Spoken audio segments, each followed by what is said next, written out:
Hey hello everyone, welcome to the শৌহেন story. তো আজ প্রায় দীর্ঘ 10-12 দিন পর অফিস যাচ্ছি, রেডি হয়ে নিচ্ছি। আমার রেগুলার ময়শ্চারাইজারটা ইউজ করে নিলাম।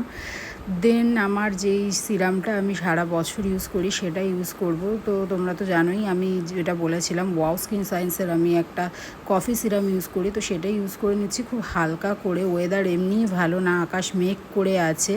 তো আজ এতদিন পর অফিস যাচ্ছি, একটু তো ল্যাদ লাগবেই। মানে মাঝে একটা ভোট চলে গেছে, রেজাল্ট বেরিয়ে গেছে, কিছু পরিবর্তন হয়ে গেছে। তো একটা কথাই বলবো, আমরা যারা রেগুলার অফিস গোয়ার্স তাদের যেন প্লিজ কেউ কোনো সমস্যা করো না। আমাদের মেঘ, রোদ, বৃষ্টি, ঝড়, বন্যা যাই হয়ে যাক না কেন, যুদ্ধই হয়ে যাক না কেন, আমাদের তো অফিস যেতেই হয়। তো আমাদের যেন কোনো রকম কোনো সমস্যা না হয়, সেইভাবে তোমরা সেলিব্রেশন করো, বা সেইভাবে যারা নেই আজ ক্ষমতায় তারা সেভাবে দুঃখ প্রকাশ করো, যেন আমাদের কোনো সমস্যা না হয়, কারণ আমাদের কিন্তু যেতেই হবে।